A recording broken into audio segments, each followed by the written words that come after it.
Biasanya teman-teman bertanya, apa yang terjadi pada Anda setelah mengetahui saya menjadi mu'alaf? Saya kira saya tidak bisa menyalahkan mereka. Saya adalah orang yang sangat tidak mungkin untuk berpindah agama. Sebelumnya, saya adalah seorang profesor, pendeta, pendiri gereja, dan misionaris.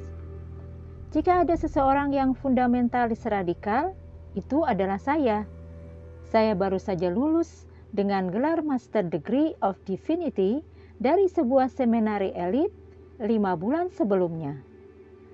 Setelah itu, saya bertemu dengan seorang wanita yang pernah bekerja di Arab Saudi dan telah memeluk Islam. Saya terkejut dengan jawabannya yang bukan saya harapkan. Lalu saya mengajukan pertanyaan lain yang berkaitan dengan Tuhan dan Muhammad SAW. Saya diajaknya ke Islamic Center, di mana mereka akan lebih mampu menjawab pertanyaan jika saya ingin bertanya.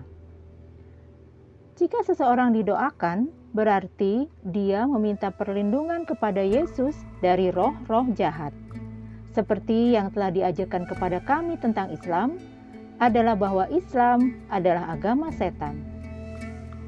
Setelah mengajarkan penginjilan, saya cukup terkejut dengan pendekatan mereka yang langsung dan lugas.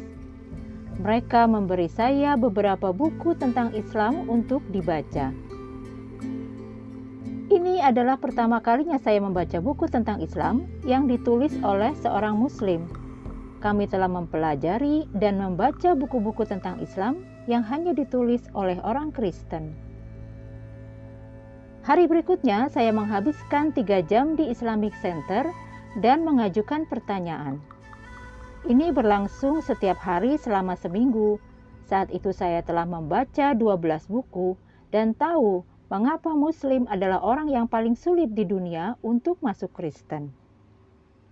Secara alami, pertanyaan pertama saya berpusat pada keilahian Tuhan.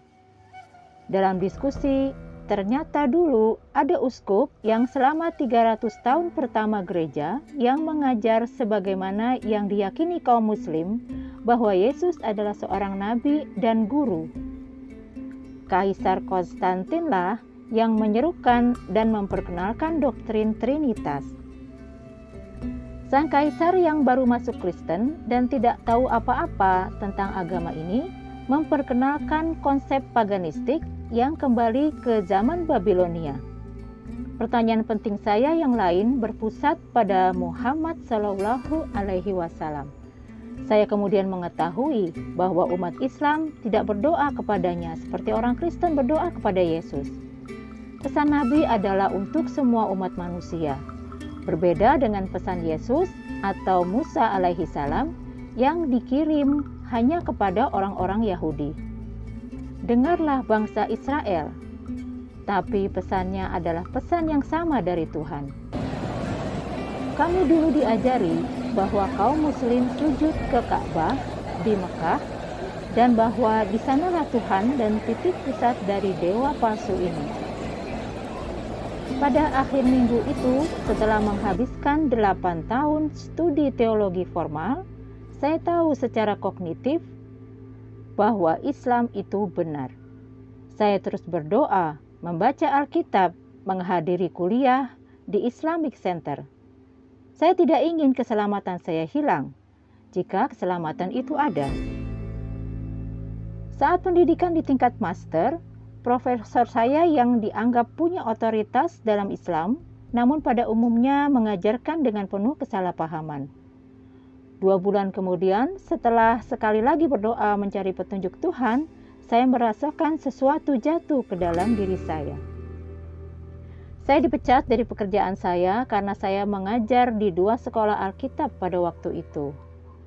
Saya dikucilkan oleh mantan teman-teman sekelas saya, profesor dan rekan pendeta, bahkan tidak diakui oleh keluarga suami saya. Saya juga disalahpahami oleh anak-anak saya yang sudah dewasa dan bahkan dicurigai oleh pemerintah saya sendiri. Sister Khadijah Watson saat ini bekerja sebagai guru untuk wanita di salah satu pusat dakwah di Jeddah, Arab Saudi.